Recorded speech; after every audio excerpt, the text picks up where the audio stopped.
Pergi ke Paris naiknya kereta, pulang-pulang bawa buah tangan. Halo teman-teman semua, kelompok 7 mau perkenalan. Halo guys, perkenalkan nama saya Steven Wijaksana dari Departemen Aktuaria. Halo, aku Aprilia Susanti dari Matematika. Perkenalkan, saya Alfian Putra Ramadan dari Matematika. Saya Andita Agustin Puspitasari dari Matematika. Saya Edi Kirana Paramesti dari Matematika. Assalamualaikum warahmatullahi wabarakatuh. Selamat pagi Budian dan teman-teman semua. Sebelum memulai presentasi, saya ingin bertanya nih pada teman-teman semua. Apakah teman-teman tahu apa itu bahasa? Secara umum, bahasa merupakan sarana penting dalam komunikasi antar manusia dan dinilai efektif dalam penyampaian informasi. Sedangkan menurut Karaf, bahasa adalah sarana yang bisa digunakan untuk berkomunikasi, berinteraksi, dan bertukar pendapat dengan masyarakat lain meliputi tanda-tanda bunyi yang dihasilkan oleh indera manusia, yaitu alat ucap. Seiring berjalannya waktu, komunikasi yang dulunya hanya bisa dilakukan dengan tatap muka, kini lebih mudah tersampaikan hanya dengan mengoperasikan ponsel pintar. Hal ini didukung dengan munculnya berbagai sosial media.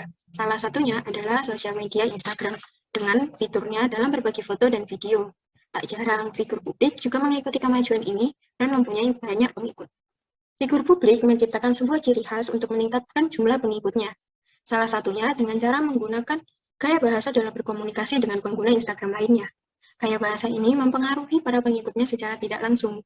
Mengapa hal ini bisa terjadi? Karena saat ini masyarakat lebih aktif dalam bersosial media dibanding dengan menonton tayangan televisi.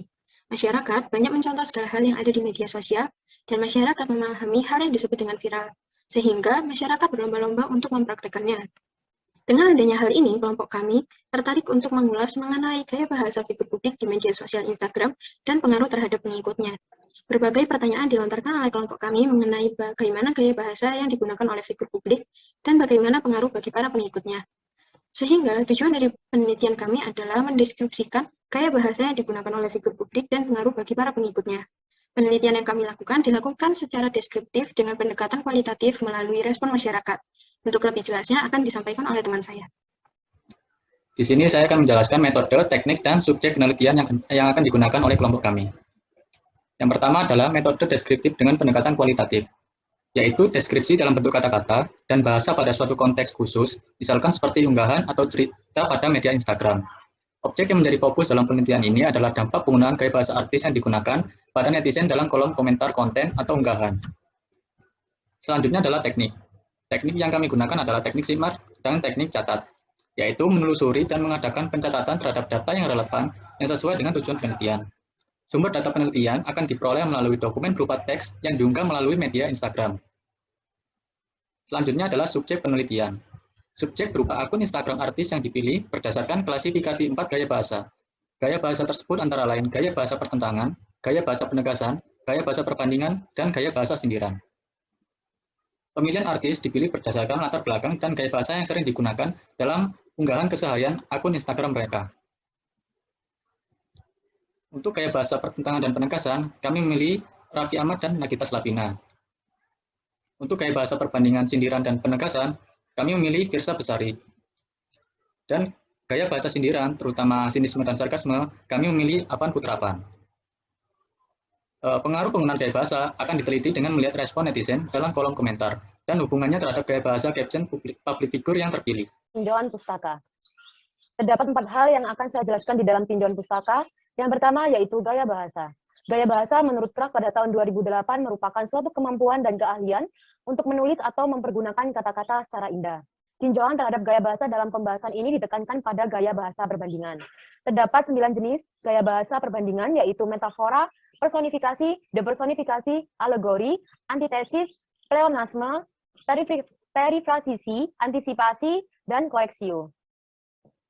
Yang kedua yaitu sosial media. Menurut Van Dis dan dalam Nasrullah tahun 2015 menyatakan bahwa media sosial merupakan platform media yang memfokuskan pada eksistensi pengguna yang memfasilitasi mereka dalam beraktivitas maupun berkolaborasi.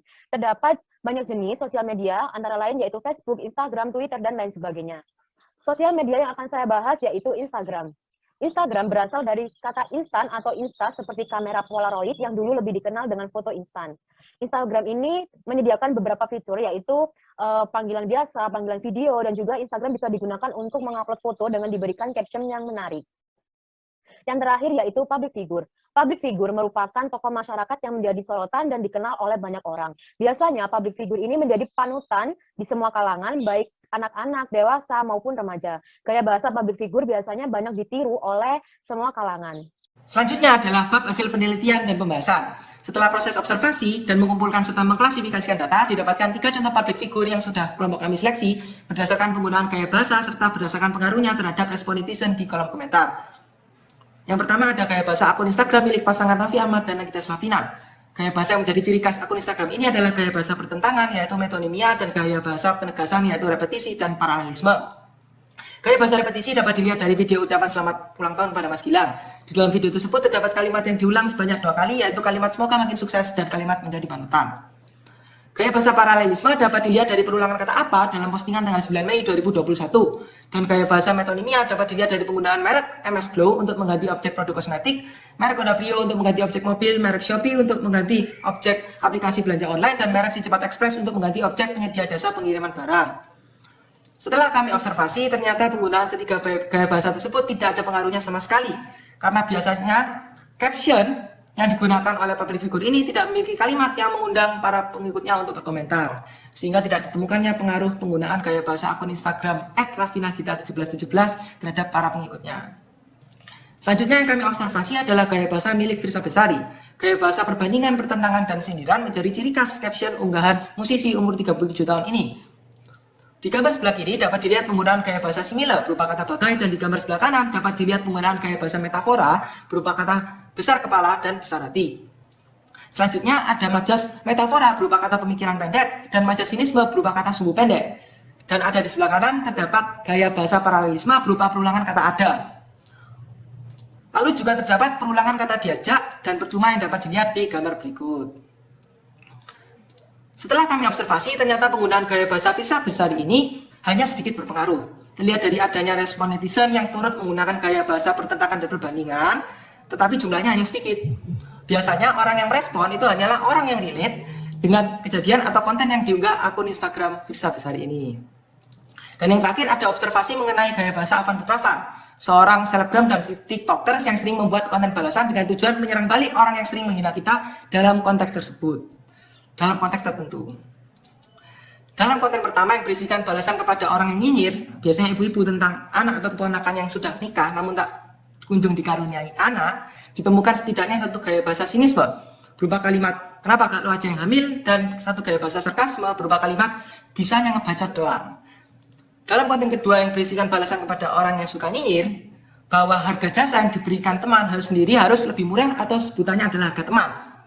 Itu ditemukan 2 gaya bahasa sinisme berupa kalimat ya udah kerjain sendiri, kan gampang lo bilang, dan kalimat lagian sejak kapan kita temenan, tiba-tiba minta harga teman. Dan yang terakhir konten ketiga berisikan balasan kepada orang tua yang selalu membandingkan kondisi anaknya sendiri dengan anak tetangga. Sehingga gaya bahasa yang digunakan adalah gaya bahasa sarkasme seperti kalimat bapak contoh dong orang tua tetangga gak punya bacot. Penggunaan gaya bahasa Afan ini sangat berpengaruh terhadap gaya bahasa pengikutnya. Hal ini dapat dilihat dari banyaknya netizen yang turut memberikan komentar nyinyir terhadap konteks dalam ketiga konten tersebut. Hal ini sejalan dengan survei dari detik.com yang menyatakan bahwa netizen Indonesia lebih suka konten julid atau menyindir. Melansir detik.com, netizen Indonesia merasa lebih senang untuk berfokus pada masalah orang lain ketimbang dirinya sendiri. Sehingga ungkapan dan konten julid di media sosial lebih menarik untuk didiskusikan dibandingkan ungkapan atau konten yang informatif. Demikian hasil penelitian dan pembahasan dari kelompok 7. Sekarang kita lanjut ke bagian kesimpulan. Terakhir, yaitu kesimpulan. Berdasarkan hasil dari penelusuran 3 figur publik, terdapat lebih dari 3 macam gaya bahasa yang digunakan oleh ketiga figur publik tersebut. Pasangan Raffi Ahmad dan Nagita Slavina menggunakan gaya bahasa pertentangan yaitu metonimia, dan gaya bahasa penegasan yaitu repetisi dan paralelisme.